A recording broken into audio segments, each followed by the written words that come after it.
तो गुरुदेव भगवान आगे हमें सुदामा जी की कथा सुना रहे हैं। और कथा चाहे कोई भी हो, कथा के पीछे एक मकसद होता है, एक शिक्षा होती है। हमें कोई मनोरंजन के लिए सत्संग नहीं सुनाए जाते थे, टाइम पास के लिए नहीं सुनाए जाते थे। हम इन कथाओं से शिक्षा ग्रहण करें। पूज्य गुरुदेव भगवान को पता था कि एक समय इस भक्ति मार्ग पर भक्तों की परीक्षा का भी आएगा। उस समय इन भक्तों ने इन कथाओं को आधार बनाकर, सत्संगों को आधार बनाकर, इस ज्ञान को आधार बनाकर ही सफलता प्राप्त करनी होगी। इस परीक्षा में नकल के लिए कोई जगह नहीं है। अगर हम कर भी लेंगे, यानी देखा देखी भी चलेंगे, भेड़ चाल में चलेंगे, तो अंतर्यामी परमात्मा से कुछ भी नहीं छुपा हुआ है। ये परीक्षा हर भगत ने अपने बलबूते पर ज्ञान को आधार बनाकर स्वयं ही पास करनी होती है, तभी हम मोक्ष प्राप्त कर पाएंगे। ये देखा देखी का मार्ग नहीं है, भेड़ चाल का मार्ग नहीं है। तो सुदामा जी की कथा के माध्यम से गुरुदेव भगवान हमें क्या दीक्षा दे रहे हैं, क्या शिक्षा दे रहे हैं, ध्यान से सुनिएगा। ग्रीव संगी सुदामा संत थे, दारिद्र का दरियाए, कंचन मैल बख्श दिए, तंदूर भेंट चढ़ाए। सुदामा ब्राह्मण श्री कृष्ण जी के सहपाठी थे, क्लास फेलो थे। बचपन में एक ही पाठशाला में पढ़ा करते थे। और कहते सुदामा का तंदूर थोड़े से चावल खा के भगवान श्री कृष्ण ने उसका महल बना दिया। क्या कह रहे गुरुदेव भगवान, समझने की आवश्यकता है भाई और बहनों। पूज्य गुरुदेव भगवान कह रहे हैं, गरीब संगी सुदामा संत थे, दारिद्र का दरियाए। संगी सुदामा संत थे, यानी श्री कृष्ण जी के संगी थे, उनके दोस्त थे सुदामा जी, और भगत भी थे, यानी अपनी भक्ति भी किया करते थे। और दारिद्र का दरियाए, दारिद्र का दरिया यानी गरीबी की हद पार हो रखी थी। इतना निर्धन था, इतना गरीब था, जैसे पानी का दरियाए, जहां पानी पानी हो, ऐसे दारिद्र का दरियाए, यानी गरीबी की हद पार। इतना गरीब था सुदामा। और दोस्त किसका था, परम मित्र किसका था, श्री कृष्ण जी का, द्वारिकाधीश का। दोनों बचपन में साथ साथ खेले, फिर गुरुकुल में दोनों संदीपनी ऋषि के यहाँ पर साथ साथ ही पढ़े, मित्र थे आपस में। और कंचन महल बख्श दिए, तंदुल भेंट चढ़वाए। फिर आगे चलकर क्या हुआ, लंबी कथा गुरुदेव ने सुनाई। कंचन महल बख्श दिए, कब बख्श दिए, लंबे समय के बाद, जब सुदामा जी भी बड़े हो गए, श्री कृष्ण जी भी बड़े हो गए, दोनों अपने अपने कार्यों में लग गए। श्री कृष्ण जी द्वारिकाधीश बन गए, राजा बन गए। उधर सुदामा जी बहुत ज्यादा गरीब होते चले गए। सुदामा जी की पत्नी थी, 4 उनके बच्चे, और कई कई बार तो एक समय उनको भोजन भी मिलना बड़ा मुश्किल हो जाता था। अब विचार करना भाई और बहनों इन कथाओं पर। आज से पहले हमें जो ये श्री कृष्ण जी की, सुदामा जी की कथा सुनाई जाती थी, केवल टाइम पास के लिए, मनोरंजन के लिए, हमें निष्कर्ष निकाल कर नहीं दिया जाता था जो निष्कर्ष आज गुरुदेव भगवान ने दिया है। कृष्ण जी राजा, सुदामा जी गरीब ब्राह्मण, जैसे तैसे अपने परिवार का भरण पोषण कर रहे थे। जब सुदामा की पत्नी को इस विषय में पता चला कि श्री कृष्ण जी आपके मित्र हैं, आपके साथ में पढ़े हैं, खेले हैं, आप उनके पास जाकर कुछ मांग क्यों नहीं लाते, तो सुदामा जी मना कर दिया करते थे कि भगत का काम मांगने का नहीं होता, भगत का काम मांगने का नहीं होता। गुरुदेव भगवान कहते हैं मांगण मरण समान है, मत मांगो कोई भीख। उधार मांगना भी तो भीख ही है भाई, हाथ फैला दिए वो भीख हो गई। यानी आपके द्वारा किसी से उधार मांगना या किसी से भीख मांगना इस बात का संकेत है कि आपके पास में भक्ति वक्ति कुछ नहीं है, आपके ऊपर आपके गुरु का आपके भगवान का कोई आशीर्वाद नहीं है। तो परमात्मा जी कहते हैं मांगण मरण समान है, मत मांगो कोई भीख, और मांगण से मरना भला या सतगुरु की सीख। सतगुरुदेव भगवान कहते हैं भक्ति लेकर, ये सतभक्ति लेकर फिर भी यदि तू मांगता फिर रहा है तो तू काहे का भगत है, तेरा तो मरना उचित है, मर जा इससे अच्छा तो। अर्थात तू किसी काम का भगत नहीं है, फिर तू भक्ति क्यों कर रहा है? भक्ति करते करते और तेरे को हाथ फैलाने फिर रहे हैं। फिर परमात्मा ने मन में कोई शंका ना हो जाए, फिर एक वाणी कही परमात्मा ने कि मांगना भी दो प्रकार से होता है। एक तो अपने पेट के लिए, तो वो हमने नहीं मांगना किसी से, या तो मेहनत मजदूरी करके खाओ या फिर परमात्मा पे आश्रित रहो, फिर रास्ता कोई परमात्मा निकालेगा। दूसरा मांगना क्या है, उसको गुरुदेव ने गलत नहीं बताया।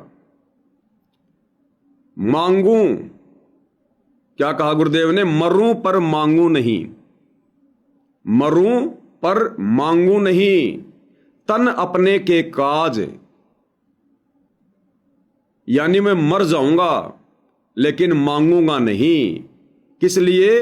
तन अपने के काज, यानी अपने परिवार के पोषण के लिए, अपने शरीर के पोषण के लिए, अपना पेट भरने के लिए, इसके लिए नहीं मांगूंगा।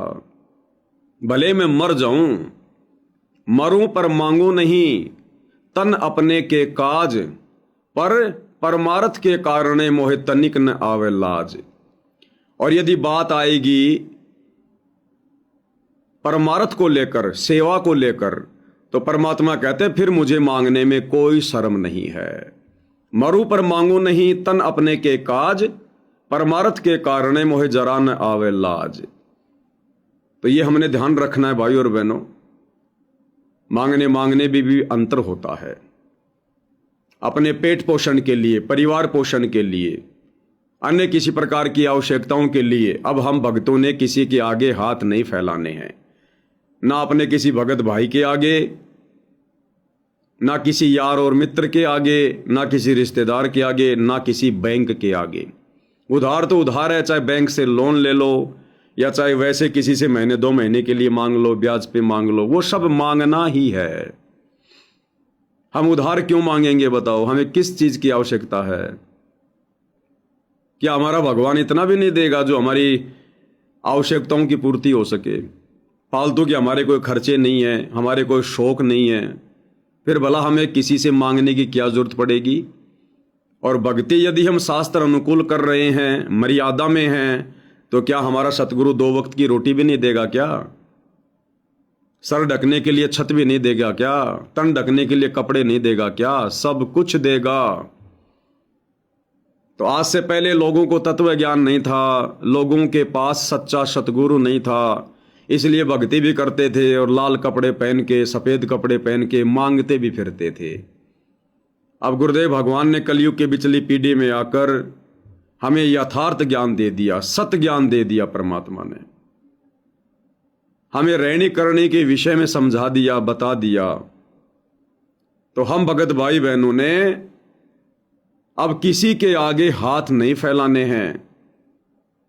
देखो बहुत सारी बातें हैं, ये कलयुग की बिचली पीढ़ी है और सूक्ष्म मार्ग है। काल भी सूक्ष्म तरीके से ही भक्ति खंडित करवाएगा, मर्यादा तोड़वाएगा। हमें गुरुदेव ने क्या बताया कि हमने अपने कबीर भगवान के अलावा किसी और के आगे हाथ नहीं फैलाने। यदि हम भिखारी बनेंगे तो अपने भगवान के बनेंगे। वो भगवान कौन है, कबीर कौन है, आज हमें समझ में आ गया, हमारे गुरुदेव भगवान है। इसके अलावा हम किसी भी देवता से, ब्रह्मा विष्णु महेश से, किसी भी शक्ति से हम कोई उम्मीद नहीं करेंगे, कुछ नहीं मांगेंगे, हाथ नहीं फैलाएंगे। आज यदि मैं किसी से कहूं कि आप भाई श्री ब्रह्मा जी से मांग लो, श्री विष्णु जी से मांग लो, श्री शंकर जी से मांग लो, आप भाई बहन क्या कहोगे? नहीं नहीं नहीं नहीं, नहीं मांग सकते भाई, आन उपासना में आ जाएगा, गुरु के अलावा किसी और पर आश्रित होने में आ जाएगा। हम क्यों मांगे ब्रह्मा जी से, क्यों मांगे विष्णु जी से, क्यों मांगे हम माता जी से, क्यों मांगे हम हनुमान जी से? किसी की भी आत्मा गवाह नहीं देगी किसी भी भगत की, इससे अच्छा तो भूखे मर जाएंगे। और जब बात आती है रिश्तेदारों की, यार मित्र की, बैंक की, तो आसानी से हम लोग ब्याज पर पैसा उधार ले लेते हैं, अपने किसी भगत भाई से मांग लेते हैं। वो क्या है? आप ब्रह्मा विष्णु महेश से, हनुमान से, देवी से, माता जी से, इनसे मांगने में तो शर्मा रहे हो, घबरा रहे हो, उनके आगे हाथ नहीं फैलाना चाहते। फिर उनके जो पुजारी हैं, फिर उनके आगे हम भला हाथ क्यों फैलाएं? वो पुजारी भी तो उन्हीं से मांग रहे हैं, उन्हीं से मांगा हुआ पैसा वो पुजारी हमें देंगे उधार रूप में।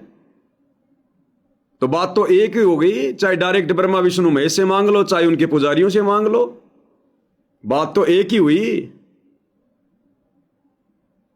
इसलिए परमात्मा जी कह रहे हैं कि मरूं पर मांगू नहीं तन अपने के काज, परमार्थ के कारणे मोए तनिक न आवे लाज। मांगण मरण समान है, मत मांगो कोई भीख, और मांगने से मरना भला या सतगुरु की सीख। इसलिए भगत को मर्यादा में रहना अति आवश्यक है, ताकि किसी के आगे कभी हाथ फैलाने की जरूरत ना पड़े, अपने गुरुदेव भगवान को शर्मिंदा करने की जरूरत ना पड़े। सतगुरु रामपाल जी के भगत होकर और हम रिश्तेदारों से और अन्य लोगों से उधार मांग रहे हैं। भले वो हमें उधार दे देंगे, लेकिन पीठ पीछे बात करेंगे, ये यार हमारा भी एक रिश्तेदार है, बाबा रामपाल का भगत है, बड़ी बड़ी डींग मारते हैं बाबा रामपाल के भगत, हमारे गुरुजी ये कर देते हैं, वो कर देते हैं, और जब जरूरत पड़ती है तो मेरे से लेके जाता है उधार रुपए। तो हम क्या उदाहरण पेश कर रहे हैं? परमात्मा कहते हैं भगत तो लोगों को उधार दिया करता है, भगत कभी किसी से उधार लिया नहीं करता। तो सुदामा जी ने मना कर दिया अपनी पत्नी से साफ साफ कि भगवान ब्राह्मण का काम है, ब्राह्मण यानी भगत, ब्राह्मण सोई जो ब्रह्म पहचाने। हमने ब्राह्मण समझ लिया जो ये जाति वाले हैं, शर्मा जी, पंडित जी, त्रिवेदी जी, चतुर्वेदी जी, द्विवेदी जी, शुक्ला जी, हमने इन लोगों को मान लिया ब्राह्मण। ये तो एक सामाजिक व्यवस्था के तहत जातियां हैं। असल में ब्राह्मण कौन होता है? ब्राह्मण सो ही जो ब्रह्म पहचाने, जिसको भगवान पहचान में आ गया, जो सत भक्ति करता है, वो ब्राह्मण है। पंडित सो ही जो पिंड की जाने, जो शरीर की व्यवस्था के बारे में जान गया, वो असल में पंडित है। तो सुदामा जी ने मना कर दिया कि भाई ब्राह्मण का काम मांगने का नहीं होता, मैं नहीं मांगूंगा।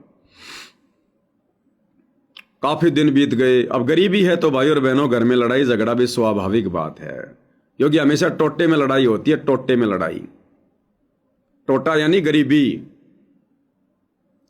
और परमात्मा जी क्या कहते हैं कि भगत की पहचान टोटे में होती है। टोटे में भक्ति करे सोए सच्चा सपूत, ये मायाधारी मस करे कितने ज्वालिए ऊत। जो इन हालातों में भक्ति करेगा, अपने भगवान पे विश्वास रखेगा, धैर्य रखेगा, लड़ाई झगड़े से दूर रहेगा, मन मुटाव से दूर रहेगा, असल में वो भगत है, वो सच्चा सपूत है सतगुरु का। और जरा सा अभाव क्या आया, जरा सी घर में दिक्कत परेशानी क्या आई, लड़ाई झगड़े शुरू, कंजरपना शुरू, तो परमात्मा कहते हैं उस भगत में भक्ति का टपका भी नहीं है। काहे का भगत है वो? भगत सुख में, दुख में, लाभ में, हानि में एक समान होता है, जिसको ज्ञान हो जाता है कि भैया जो मेरे भाग्य में है मुझे वही मिलेगा, इससे ज्यादा मैं कहीं हाथ पैर नहीं मार सकता, मेरे कर्म बिगड़ेंगे, मेरी मर्यादा टूटेगी। और यदि मेरा सतगुरु ही मुझे नहीं दे रहा तो धरती पर फिर मुझे और दे कौन देगा? अगर मेरा सतगुरु ही मुझे नहीं देना चाह रहा फिर और है कौन जो मुझे दे देगा धरती पर? तो भगत कई प्रकार से सोच विचार करके अपनी मान और मर्यादाओं में रहता है, भक्ति भाव में। तो सुदामा जी ने मना कर दिया कि मैं मांगूंगा नहीं। काफी दिन बीत गए। एक समय तो ऐसा आ गया कि बड़ी मुश्किल से उन्होंने बच्चों को थोड़ा बहुत आधा पद्दा खिलाया, कहीं से भिक्षा मांग के चावल वावल लेके, खुद भूखे। हद हो गई। सुदामा की पत्नी भी बार बार कहने लगी, आप जाओ आप जाओ, आप जाते क्यों नहीं? आपका मित्र है, क्या आपको इतना भी नहीं देगा क्या? लड़ाई झगड़ा करके जैसे भी जबरदस्ती उसने सुदामा जी को घर से विदा कर दिया द्वारिका के लिए। और पहले भाई और बहनों ये रिवाज था कि जब भी रिश्तेदारी में जाते थे, यार मित्र के यहाँ जाते थे, तो कुछ खाने पीने का सामान जरूर लेकर जाते थे। पहले ये फल फ्रूट वगैरह, मिठाई वगैरह ये सब नहीं थी, बहुत कम धनी लोग, पैसे वाले लोग लेके जाते थे, हर जगह मिलती भी नहीं थी। अपने घर से ही कोई चने वने भून के, कोई कसार बना के, या कोई खील मखाने वगैरह बना के, चावल वगैरह इस प्रकार से ले जाते थे। तो सुदामा की पत्नी जी ने 3 मुट्ठी चावल थे उनको भूना और सुदामा जी की धोती के पल्लू के गांठ मार के और दे दिए कि आप जाओ। सुदामा जी वहां चले गए। अब गुरुदेव भगवान ने फिर क्या बताया आगे? सारे खेल परमात्मा खेलता है, सारे खेल। अब आप और हमें समझ में आएंगी भाई और बहनों ये बातें। ना श्री कृष्ण जी के बस की बात थी, ना श्री रामचंद्र जी के बस की बात थी। सारे खेल परमात्मा खेलता है। इन तीनों देवताओं के भी अटके हुए काम यही कबीर भगवान सतगुरु रामपाल जी पूरे करता है। अवतार रूप में भी इनकी सारी समस्याओं का समाधान यही गुरुदेव भगवान करता है। उधर से जब पूज्य गुरुदेव भगवान ने देखा कि भाई सुदामा चल दिया है मन मार के, और मन में ये कि भाई लड़ाई झगड़े से अच्छा है मैं मित्र से मिलने चला जाता हूं, लेकिन मांगूंगा नहीं। फिर भी मन में धारणा यही कि मांगूंगा नहीं। उधर से पूज्य गुरुदेव भगवान ने श्री कृष्ण जी के अंदर प्रेरणा की। श्री कृष्ण जी ने अपने घर वालों से कहा कि भाई हम कुछ दिनों के लिए घूमने फिरने जा रहे हैं, ऐसे ऐसे रिश्तेदारी में जा रहे हैं। 50-60 सैनिक ले लिए, घोड़े ले लिए, और उधर से श्री कृष्ण जी निकल गए।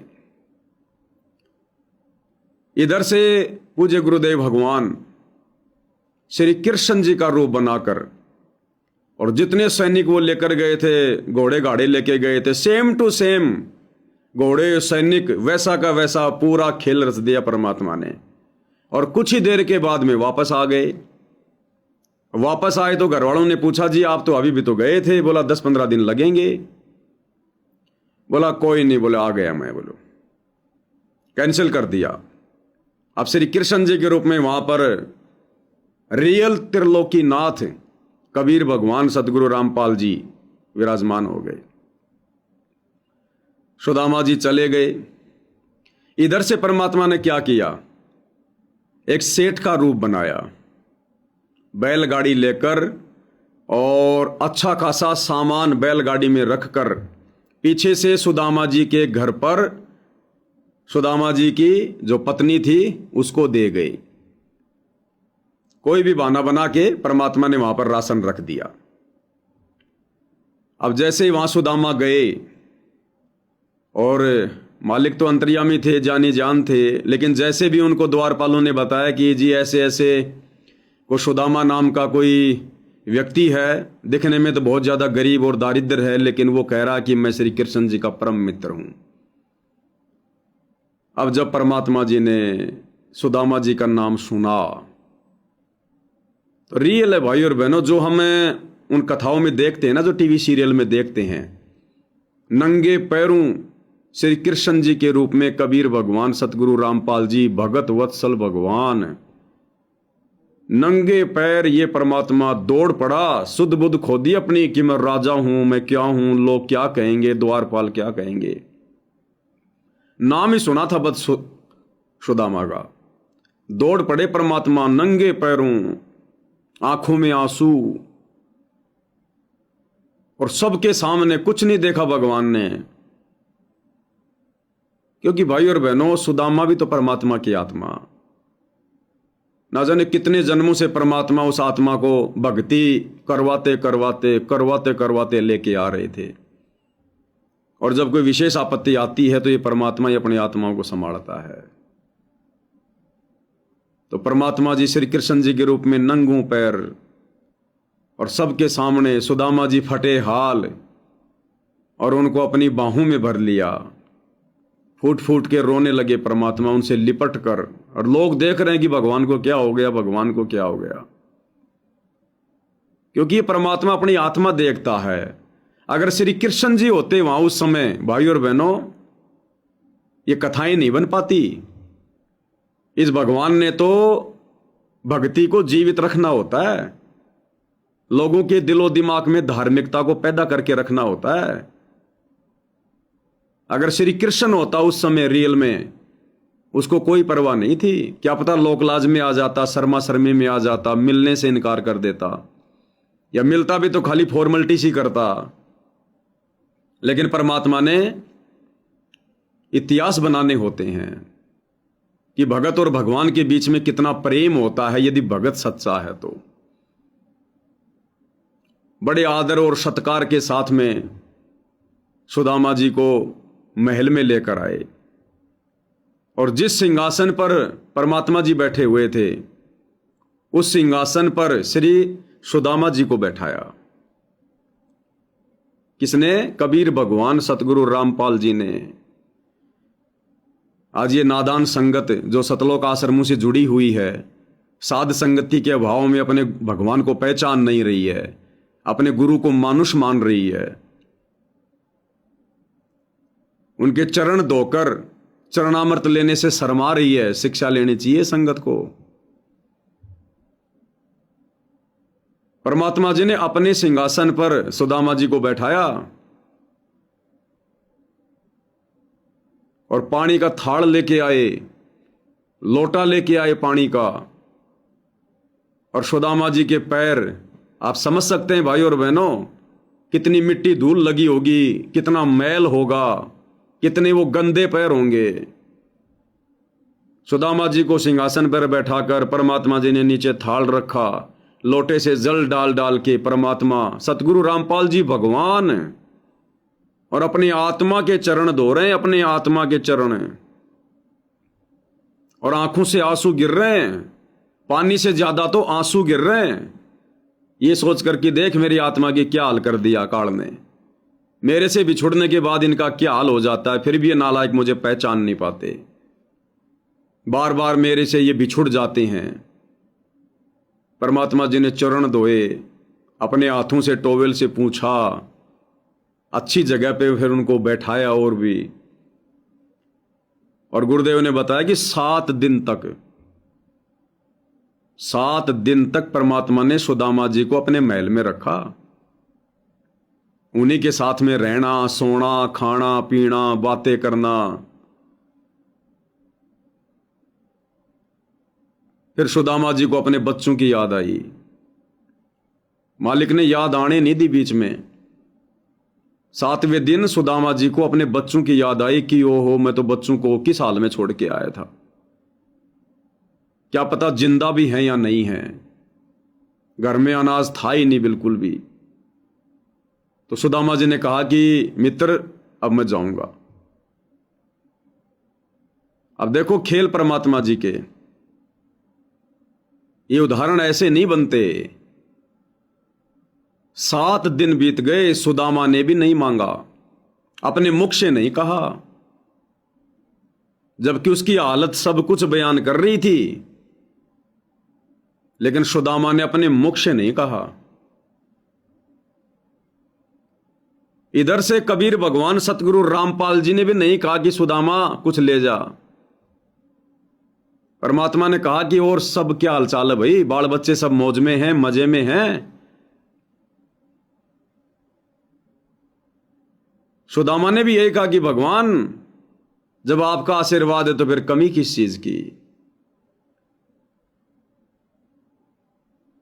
कि आपका आशीर्वाद है तो कमी किस चीज की। और आज संगत में क्या हो रहा है, ये प्रार्थनाओं के नंबर दे रखे हैं आश्रम वालों ने, मांगने वालों की कमी नहीं है। अच्छे अच्छे भगत कटोरा लेके खड़े हैं, इन्हें शर्म नहीं आती कि हमारे भगवान किस हाल में जेल में बैठे हैं, हमारे गुरुदेव किस हाल में जेल में बैठे हैं, फिर भी मांगने वालों की कमी नहीं है। कोई बेटा मांगता है जब वीडियो कॉल आती है, ऑडियो कॉल आती है जेल से, कोई बेटा मांगता है, कोई बेटी मांगता है, कोई नौकरी मांगता है, कोई मकान की डिमांड करता है, और ये नहीं देख रहे कि हमारा बाप जेल में किस हाल में बैठा है।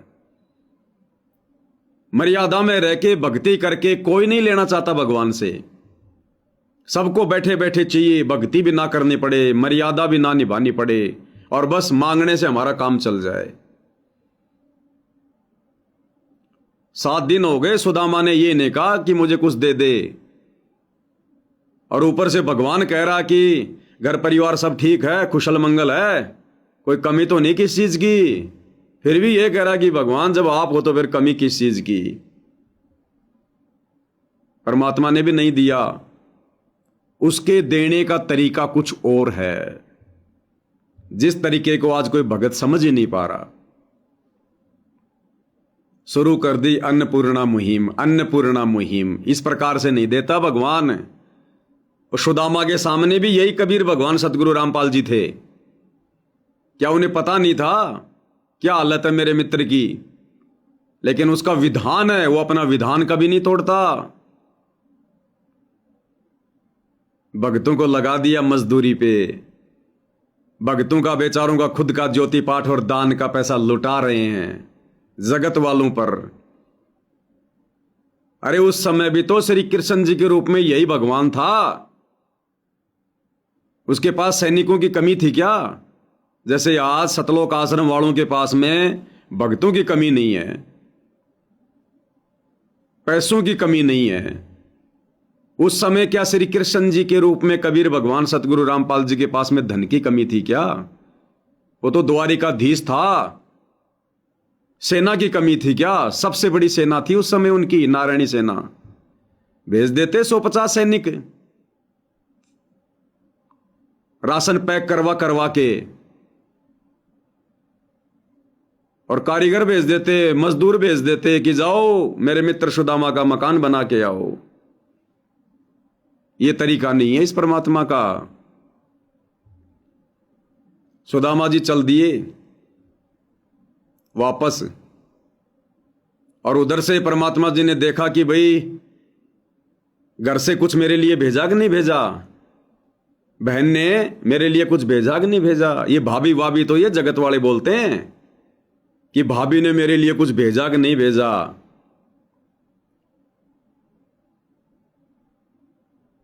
तो मालिक ने कहा कि बहन ने कुछ भेजा कि नहीं भेजा। क्या भेजा? जरूर कुछ भेजा होगा, तुम मेरे से छुपा रहे हो। वो तो अंतर्यामी थे, जबरदस्ती सुदामा जी छुपाना चाह रहे थे कि ये द्वारिकाधीश, ये 56 प्रकार के व्यंजन खाने वाला, ये भुने हुए चावल कैसे खाएगा। वो तो श्री कृष्ण ही समझ रहा था। जबरदस्ती परमात्मा ने छीन के और वो चावल खाए, और सुदामा जी को नए कपड़े पहना दिए। वो वाले कपड़े तो उतार दिए और नए कपड़े सुदामा जी को सिलवाकर पहना दिए, और बड़े प्यार प्रेम के साथ में सुदामा जी को विदा कर दिया। दिया कुछ नहीं, ना उसने मांगा, क्योंकि भगवान का देने का तरीका अलग है। सुदामा जी चल दिए। उस समय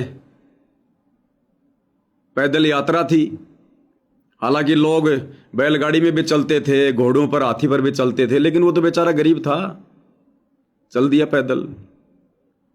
अब रास्ते में उसके मन में दोष आ गया। रास्ते में सुदामा जी के मन में दोष उत्पन्न हो गया। ये आप और हमारे लिए शिक्षा है भाई और बहनों। केवल ये कथा नहीं सुननी हमने, ये कथा तो पूरी दुनिया ने सुन रखी है। हमने निष्कर्ष निकालना। रास्ते में सुदामा जी के मन में दोष आ गया कि वास्तव में दुनिया सही कहती है कि मित्रता बराबर वालों में होनी चाहिए, बराबर वालों में।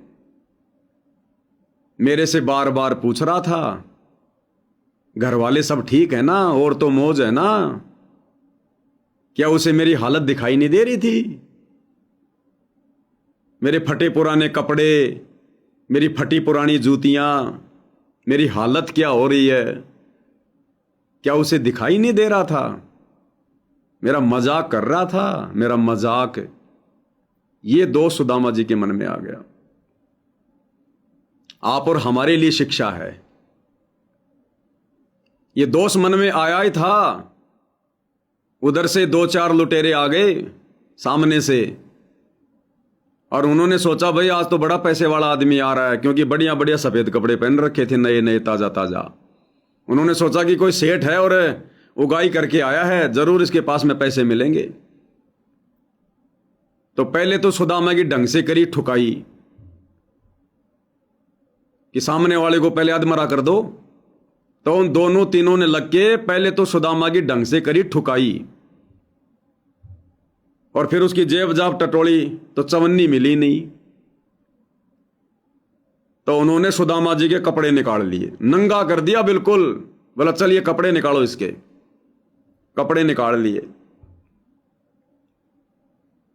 अब सुदामा जी बेचारा जैसे भी था अपने गुप्तांग वगैरह को ढक के चल पड़ा। रात्रि का समय हो गया। अब रात्रि के समय जैसे ही अपने गांव के नजदीक गया, घर के नजदीक गया, अब शर्म आ रही, जाऊं कैसे?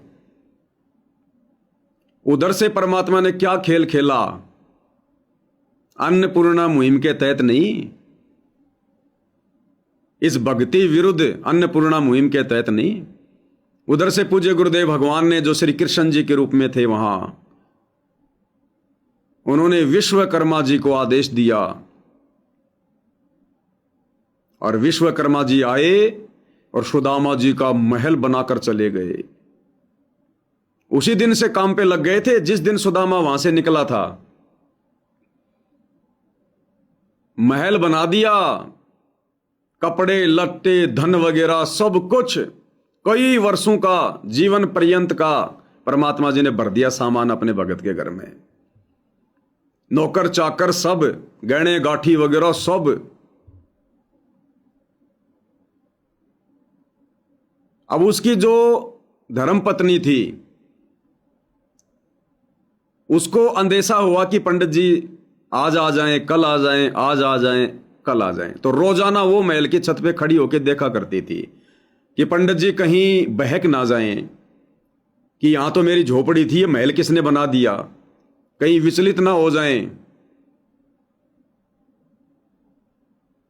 तो सुदामा जी जैसे अपने घर के पास आए तो देखा वहां झोपड़ी तो है ही नहीं। एक पेड़ की ओट में खड़े हो गए, नंगे थे, और देखा भाई यहां तो महल बना हुआ है। सुदामा जी को और बहुत बड़ा धक्का लगा, रोने लग गए। ये भगवान, लगता है किसी ने मेरी झोपड़ी भी छीन ली और मेरे बच्चों को ना जाने कहां निकाल दिया होगा, कहां दर दर की ठोकर खा रहे होंगे, और उस व्यक्ति ने मेरी झोपड़ी पे कब्जा करके महल खड़ा कर लिया। उधर से सुदामा जी की पत्नी ने देखा कि एक आदमी खड़ा हुआ लेकिन शर्मा रहा है। उसने सोचा कहीं पंडित जी ना हो। दिया हाथ में लेके हल्की हल्की रोशनी, और वो उधर गई। अब सुदामा जी ने देखा कि ये औरत कौन आ रही है, हाथ में दिया है, नए कपड़े हैं, गहने गाने वगैरह, सोने चांदी से लदपद हो रही है, पहचान नहीं पाए। फिर जैसे नजदीक गए तो वो पंडिताई पहचान गई। उसने कहा कि पंडित जी मैं हूं। तो उसने कहा कि ये क्या है, पहले तो ये दीपक बंद कर, दीपक बंद कर पहले, मुझे शर्म आ रही है, मैं नंगा हूं। तो उसने दीपक बंद किया। तो पंडितानी ने पूछा कि आप नंगे क्यों हो, क्या हो गया?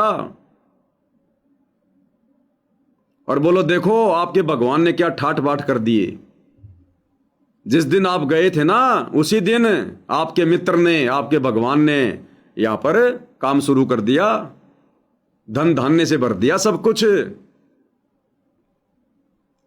हम तो फालतू में ही आपके मित्र के प्रति मन में दोष पैदा कर रहे थे। बोला पंडित जी आप तो फालतू में दोष पैदा कर रहे थे कि मेरा मित्र देगा नहीं, मेरी मदद नहीं करेगा, ये है वो है। और बोला आपकी ये हालत किसने कर दी, आपकी ये हालत कैसे हो गई। तो सुदामा ने कहा कि इसीलिए तो मेरी हालत हो गई क्योंकि मेरे मन में दोष आ गया। उस दोष का ही है ये परिणाम। बाद में देख लिया सुदामा ने कि भगवान ने तो ठाट बाट कर दिए, और मैंने जो बेवजह जो मन में दोष पाला था कि क्या उसको पता नहीं कि मेरे घर की क्या हालत है। अगर वो मेरी मदद करना चाहता तो क्या मुझे दे नहीं सकता था। मेरा मजाक उड़ा रहा है। बोला भगवान के प्रति मन में दोष आया तभी तो मेरी ये हालत हो गई। फिर सारी कथा उसने बताई कि ऐसे ऐसे रास्ते में लोगों ने मेरे को लूटना चाहा पैसों के लालच में। पहले मेरी पिटाई करी, फिर पैसे नहीं मिले तो मेरे कपड़े ले गए।